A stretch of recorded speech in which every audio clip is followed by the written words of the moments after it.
저는 동사무소 근무 중인 구급 공무원입니다. 저의 관할 지역에 이른바 민원 요주 인물이 있어서 저를 너무 괴롭게 하고 있습니다. 하루에도 수십 건의 민원을 넣는데요. 사소한 경범죄 신고는 물론 신고에 응대하는 공무원의 태도에도 시비를 걸며 민원을 제기하는 등 업무에 마비가 올 지경입니다. 저는 괜찮지만 여직원에게는 성희롱 발언까지 하며 저희 동사무소의 사회 악과 같은 존재로 여겨지고 있는데요. 저는 최근 이로 인해 우울증과 공황장애 진단까지 받았습니다. 해당 민원인에 대한 경범죄 처벌이 아닌 더 강도 높은 처벌을 할 수는 없는 건가요? 라는 사연 보내주셨습니다. 아이고 참 일하는 것도 힘드실 텐데 이런 또 손님? 고객까지 상대하려면 정말 정신적인 스트레스 많이 크실 것 같아요. 자, 이렇게 동사무소 직원들에게 전화로 욕설과 협박성 그런 뭐 욕설이라든지 성희롱을 한 행위, 이건 공무집행 방해죄에 해당하지 않나요, 윤 변호사님? 네, 저도 얼마 전에 또 확인했던 사안인데 뭐 네. 경찰서에서 뭐 주태를 부린다거나 동사무소에서 민원인이 이제 직원분을 뺨을 때린 그런 사고도 있었다고 해요. 아이고. 자, 이런 식의 행동은 정말 지양해야 할 거라고 생각이 되는데요. 예.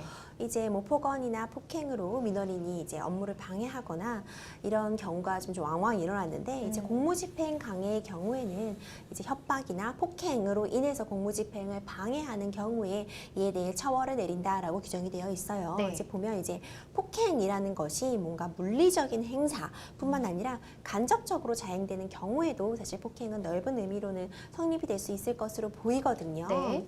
그렇기 때문에 당연히 뭐 폭언 뭐 그리고 뭐 욕설 그와 더불어서 뭐 뺨을 때린다거나 물리적인 행사력이 있었다면은 당연히 이는 공무집행 방해에 해당할 수 있을 것으로 보이고요. 실제로 이런 이제 동사무소나 이런 민원 창구에서 이런 지속적인 방해 행위 끊임없이 민원을 제기한다거나 뭐 이제 민원 창구에 앞에 앉아가지고 계속 이제 업무를 못 보실 정도로 방해를 예. 하고 있다거나 하는 경우에 엄정 대응을 예고하고 있고 실제로 이제 업무 대응 매뉴얼도 상당 부분 변화가 이루어지고 있다고 합니다. 이제 예전 같은 경우에는 뭐 아무래도 뭐 이런 계속 지속적인 민원인이 있어도 끝까지 응대하는 것으로 네. 적어도 3번 정도는 뭐 다시 한번 응대하는 것으로 되어 있다면 이제 일회성 경고가 있은 이후에는 단호하게 끊어도 된다는 식으로 네. 이제 민원 대응 매뉴얼이 버금하고 있기 때문에 이런 부분 참고하시고 이제 업무 방해 행위는 좀 지양해야 할 것이라 생각이 됩니다. 맞습니다. 하루에도 수십 건의 민원을 제기해서 업무를 마비시킬 정도였다고 하는데 다수의 민원을 제기하는 것을 이유로 처벌을 할 수는 없는지요? 네, 이런 다수 민원을 반복해서 제기하는 사람을 일명 고질적 민원이라고 합니다. 고질적? 고질 민원이. 고질 민원이. 이 고질 민원이라는 개념은요. 국민권익위원회에서 사용하는 정식 명칭입니다. 아, 예.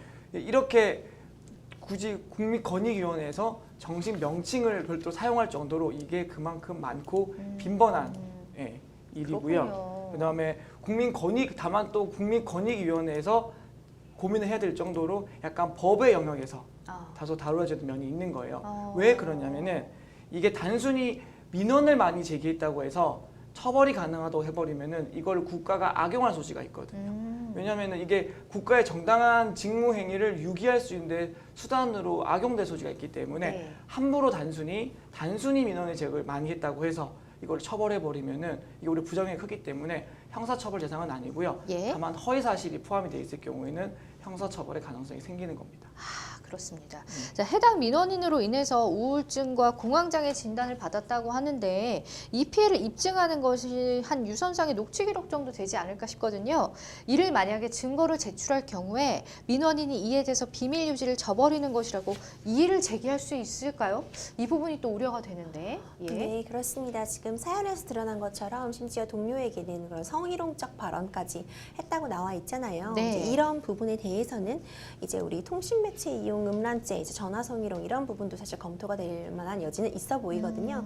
그렇다면 이거에 대한 가장 강력한 증거가 무엇이냐? 바로 당연히 통화 녹취록이겠죠. 네. 그래서 실제로 우리도 전화로 상담을 받거나 전화로 업무를 볼 때 이제 안내 멘트 항상 나오잖아요. 이게 지금 녹음이 되고 있다 이런 안내 멘트가 나오고 맞아요. 있기 때문에 실제로 뭐 이런 민원 창구에서 이런 부분에 대한 고소를 진행할 때는 그 통화 녹취록을 근거로 하고 있고 뭐 전혀 이와 상관없는 뭐 이런 이런 비위 행위나 뭐 업무 방해에 대한 고소를 진행하기 위해 사용하는 것이 아니라 그 목적 범위를 벗어나서 민원인의 뭐 신분을 파악한다거나 그런 민원인의 뒷조사를 위해서 이렇게 네. 사용한다면 당연히 이는 허용된 범위에 넘어난 이용이겠지만 실제로 욕설이나 이런 협박 행위가 있었고 성희롱이 있었을 때 이에 대한 증거로 사용하는 것은 가능할 것이라고 판단이 됩니다.